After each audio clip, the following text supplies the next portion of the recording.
It was a pretty easy week, am I right? Yeah, just so long as you picked all the Hendrick drivers, you would have had at least 37 or more points. And through all that, at least 30,000 players scored more than 230 points. So let's recap the Cup Series' longest night of the year, that being the Coca Cola 600. Albeit it was a rather uneventful race, only a few incidents happened all race long. Stewart-Haas Racing minus Kevin Harvick and Chip Ganassi Racing continues their struggles. For Ganassi, both Kurt Busch and Ross Chastain suffered mechanical issues and would occupy the very bottom spots on the field, in 37th and 38th. And so with Larson crossing the finish line in quite I say record timing, including the 2 stage break cautions, there are only 4 cautions all race long. Larson got maximum points with 60, as he single-handedly leads the top 5 drivers with the most points in the Charlotte week. Second place finisher and teammate to Larson, Chase Elliott, would net you 53 points, after finishing second in both of the first 2 stages.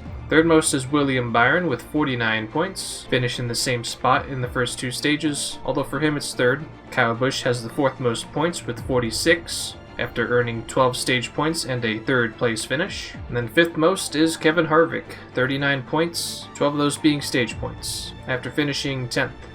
Looking at the results of the lineup, they're pretty straightforward. Jackuwarz 1 had 3 of the Hendrick drivers, leaving out Chase Elliott. If we replace Brad Keselowski with the 9, we're talking 270 points potentially. But it's either him or Martin Truex Jr., which gotta say it was quite the gamble. Truex had the advantage with the 4 stage points over Keselowski's 0, but I made the riskier play in leaving Keselowski in and garaging Truex. And then just only laps later, after the final stage starts, Truex cuts down a tire, and this lineup dodges a very swift bullet, which results in me saving 14 points and a Truex use. Chase Elliott, unfortunately, is not so lucky with the Truex play, thanks to having Daniel Suarez in here as well. I had to keep both Keselowski and Truex in the lineup. Big misfortune only having one Hendrick driver here, but fortunately it's the one with the most, with Larson. This is the only lineup that I had Austin Dillon in, and it really paid off in the end. If somehow Hendrick didn't win this race, then Kyle Busch was definitely in the thick of it. He said it best at the end of the race, along the lines of he spanked the competition, except for Hendrick, and if not for him, we would have seen another 1, 2, 3, 4 finish with Hendrick,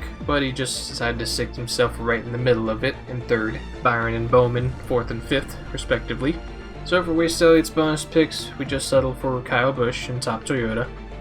Pick Stenhouse, I got another Ricky Stenhouse play off the board. 27 points is more than enough. Unfortunately, this roster also has Keselowski, and having to use Ross Chastain for the garage early on meant that Keselowski had to stay in here. Only Larson for Top Chevrolet is the only bonus pick correct here. Ford was really off their game this week. Chris Buescher and Kevin Harvick are the only Fords to get top 10s, and really Penske was nowhere to be seen. All 3 of their cars were really hanging on for dear life for a top 15 finish, with only Logano outside of it in 17th.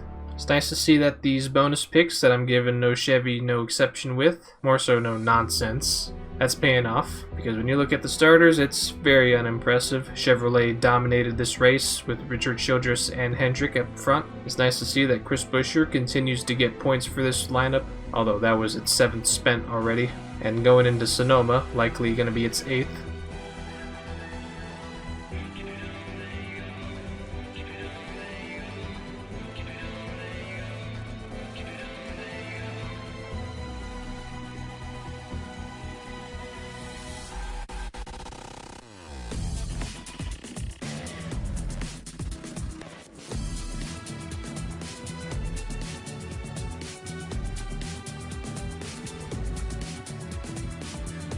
Yeah, I think you can sum that up for World Network. Not only is this a good turnaround, a good shot in the arm for this lineup, but out of all the lineups, all the weeks in fantasy that I've ever had, in my time playing it, never have I gotten more than 260 points. This is my first time getting 276, so this marks a personal best for me. It's all thanks to Hendrick Motorsports by themselves getting me 199 points, and then there's Reddick to once again be a solid driver to round out the lineup. Him and Bowman would score the fewest points in the starters. Yeah, we did miss the Top Toyota pick with Martin Truex, but regardless, this is more than a satisfactory result for World Network. Look forward to doing it again this week at Sonoma, which is where we have our focus on this week. And looking at our tier list, how could you not go against Chase Elliott? Although you could, based on the one, this is the one where he's never won at with starts. Regardless, the reasons for him winning far outweigh the reasons why he can't.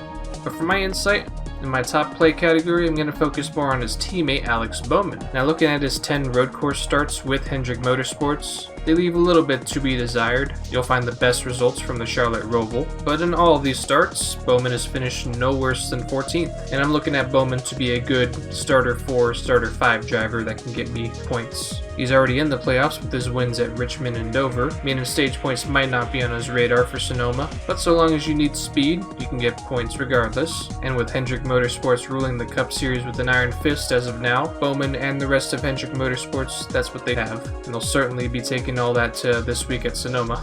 In my blind spot plays, these are the drivers that are on the playoff cut line. Do want to play maybe 1 or 2 of these and just assume that they're going to get maximum stage points so they can help their cause to get into the playoffs.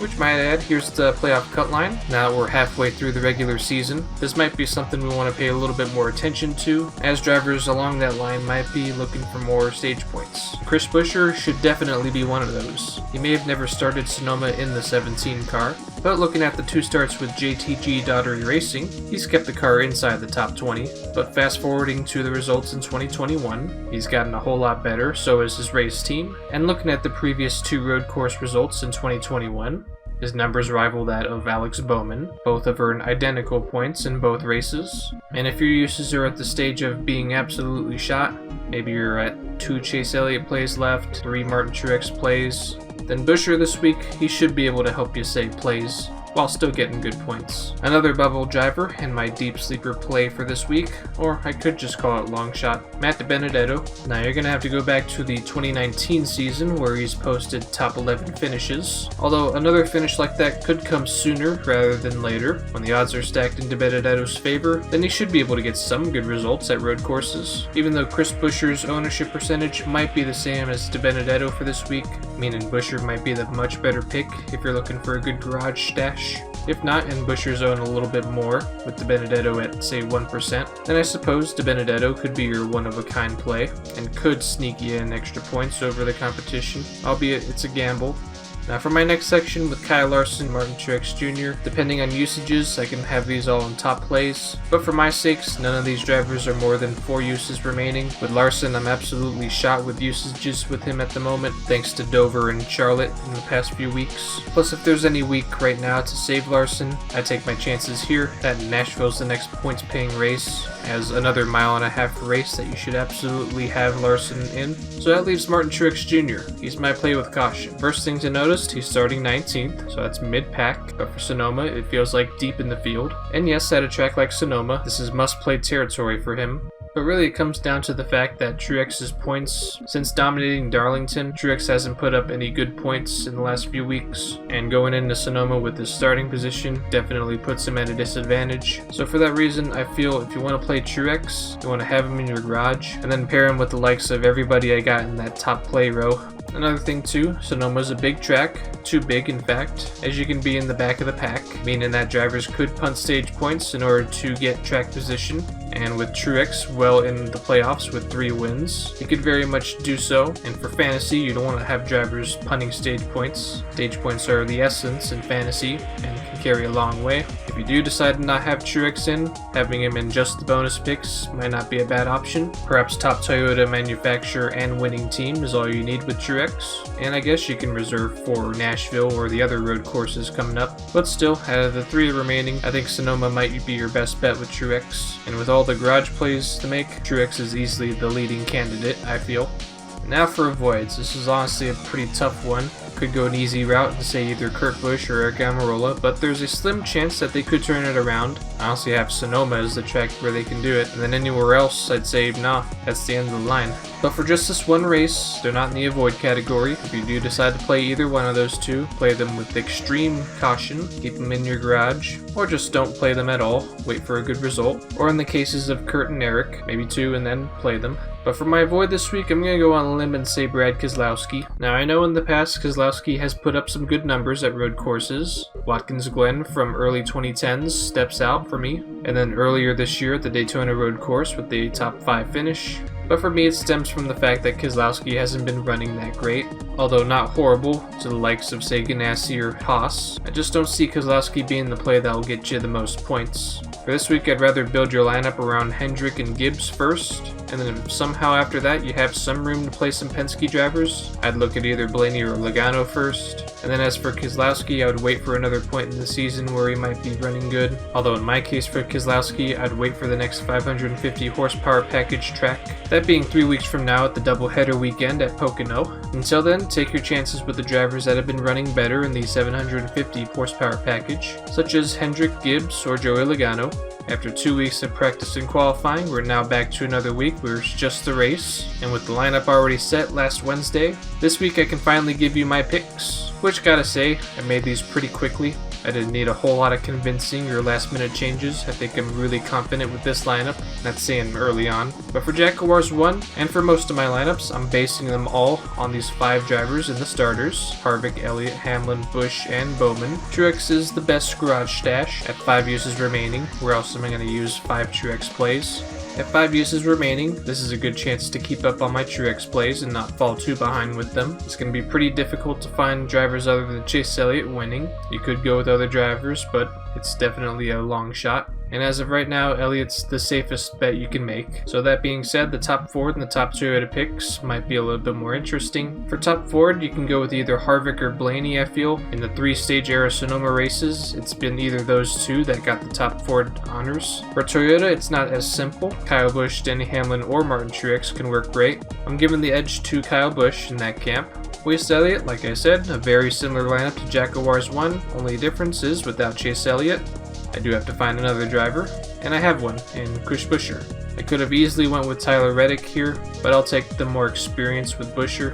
But the fact that Reddick has never started in Sonoma, and there not being any practice, which Buescher has, Kyle Busch is the winning candidate, I feel, if Hendrick's not going to win. And if not Elliott, then I think Larson can get the honors of top Chevrolet, and maybe assuming that he somehow keeps it up front. So likely he could be up front, albeit without stage points, just like Truex. Sonoma's not going to be a good track for Ricky Stenhouse. And for Pick Stenhouse, he won't be in here. Possibly Nashville in 2 weeks could be a possibility with him. But for now, let's load this lineup up with stud drivers. We'll copy and paste from Jackuwarz 1, but instead we have Logano instead of Harvick, whom if Ford's gonna win, then I'll go with Logano. Harvick could easily get that instead.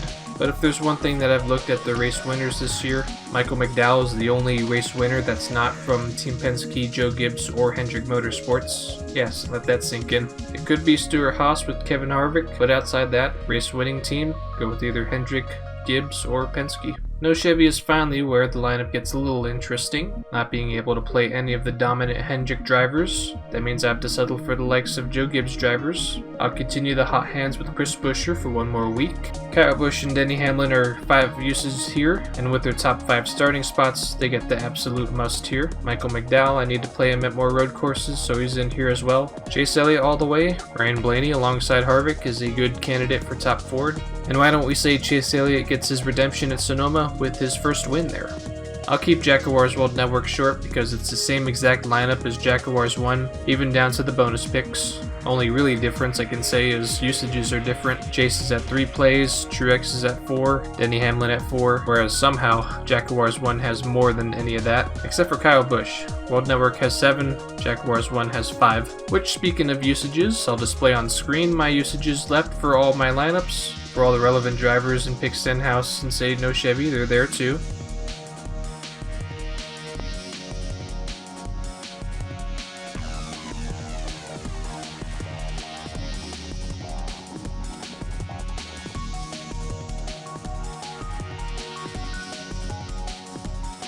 So there you have it, those are my lineups. If my hunch is right, then Sonoma may look like another easy fantasy week, just like Charlotte. Gibbs and Hendrick are the star players this week. Then for most players, we're looking at yet another 240 point day. But as always, and it goes with saying, good luck in fantasy this week. 7 days from now, it's the All-Star Week at Texas Motor Speedway, meaning that there's no points paying event and no fantasy.